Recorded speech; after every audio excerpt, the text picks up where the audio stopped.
નમસ્કાર દોસ્તો, વિડીયોમાં ફરી એક વખત તમારું સ્વાગત છે। વિડીયો વધુમાં વધુ શેર કરી દેજો। ડોક્ટર કનૈયા કુમારનું તળકતું ભડકતું ભાષણ ફરી એક વખત હું તમારી સમક્ષ લાવ્યો છું।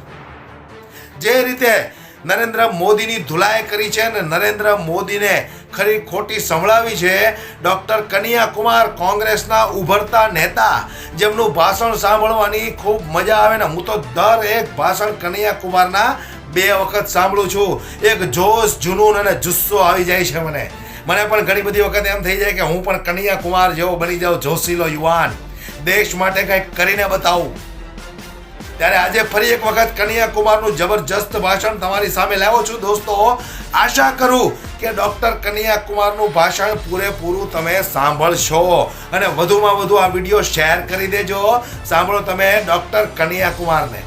तो मैं ये कह सकता हूं ना कि प्रधानमंत्री जी को भी दो आंख है और गधा को भी दो आंख होता है कि हम वो लोग हैं जो इस देश को आजादी दिलाए हैं और आजाद देश में आजादी को बचाएंगे भी। इस बात को हमको याद रखना है।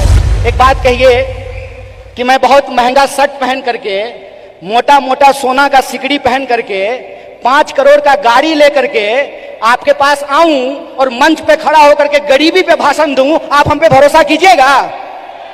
गांधी जी ऐसे नहीं थे कि बुनियाद भारत के कार्यक्रम में आए हैं, कर्नाटक में सरकार भी है तो थोड़ा फोटो वोटो खिंचा करके चल देंगे। आज देश की बागडोर पंडित जवाहरलाल नेहरू के हाथ में नहीं है।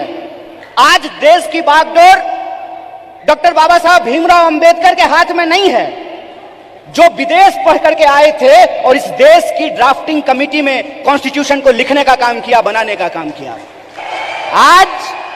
आज देश की बागडोर एक ऐसे हाथ में है जो कहता है कि पीएफआई के नाम में भी इंडिया है।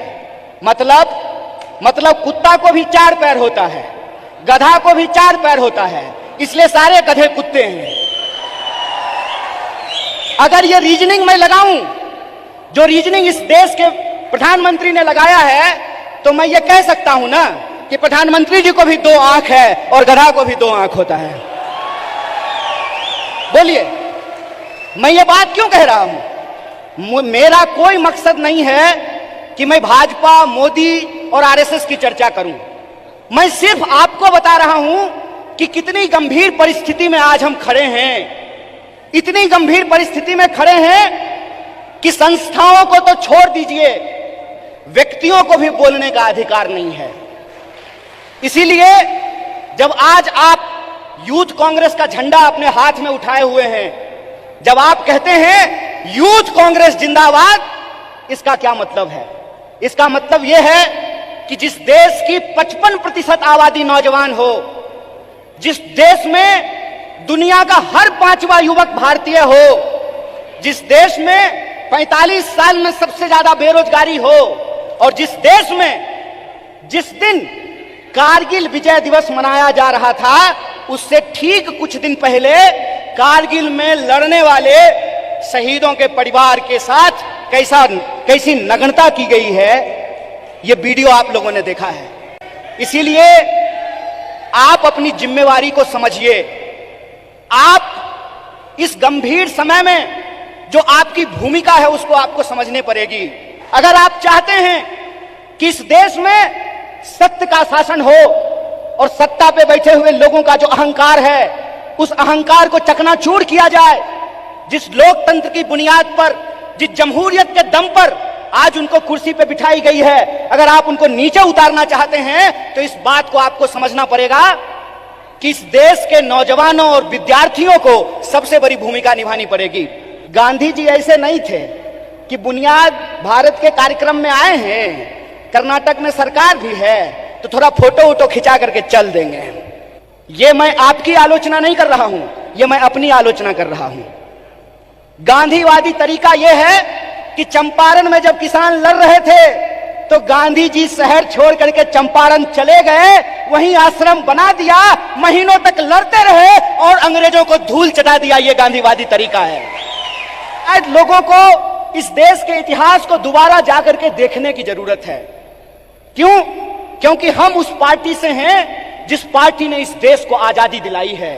अभी कलाकार ने आजादी की बात की, हाथों की आजादी की बात की, देश की आजादी की बात की तो एक एक भारतीय राष्ट्रीय कांग्रेस के कार्यकर्ता को गर्व से यह बात कहनी चाहिए कि हम वो लोग हैं जो इस देश को आजादी दिलाए हैं और आजाद देश में आजादी को बचाएंगे भी। इस बात को हमको याद रखना है। और अगर हमने इसका संकल्प लिया है तो मैं एक उदाहरण आप लोगों को देना चाहता हूं, खास करके जो हमारी महिलाएं यहां पे बैठी हुई हैं। जब कांग्रेस पार्टी हार गई थी श्रीमती गांधी के नेतृत्व में, तो उस वक्त लोगों ने कहा था कि कांग्रेस समाप्त हो गया है।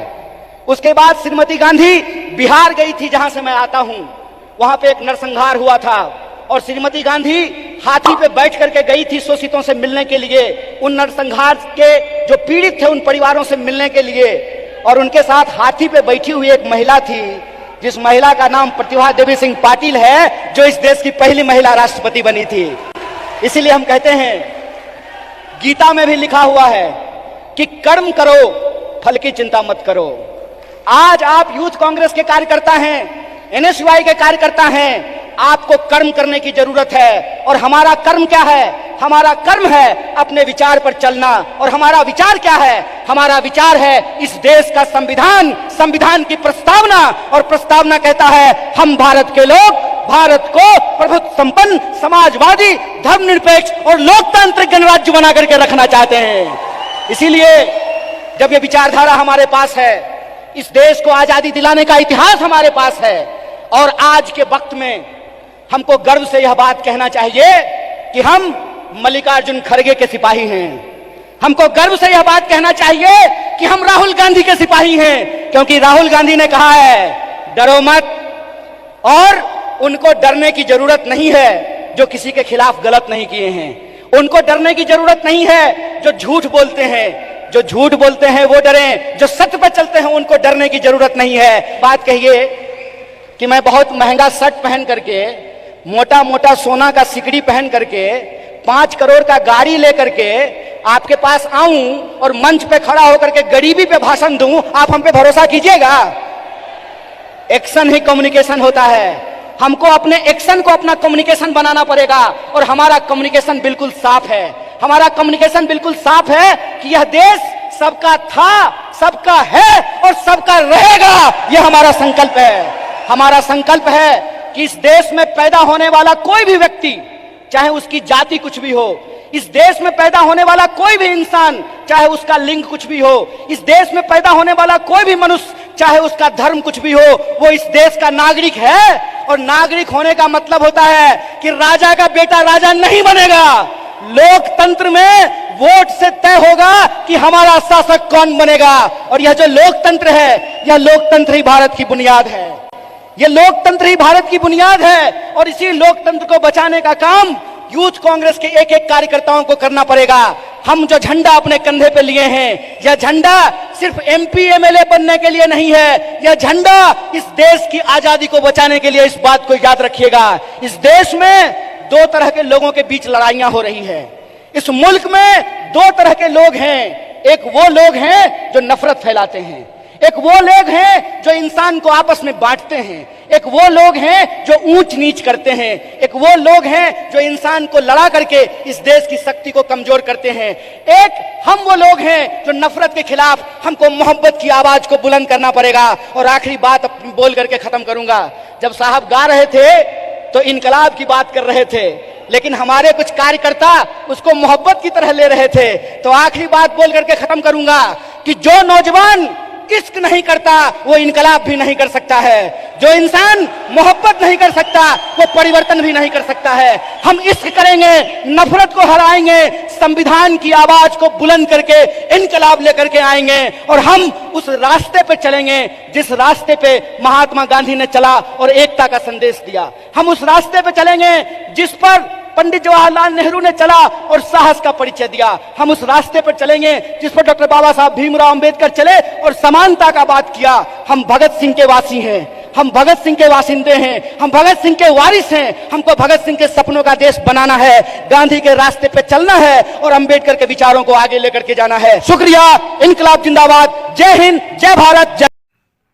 સાંભળ્યું ને? જોશ જુસ્સો અને જુનૂન પણ આવી ગયું કે નહીં? સાચું કહેજો. આવી જ ગયું હોય અને જો તમને આ વિડીયોમાં મજા આવી હોય તો વધુમાં વધુ શેર કરજો અને કોમેન્ટમાં શું તમારી રાય છે એ પણ અમને જણાવજો.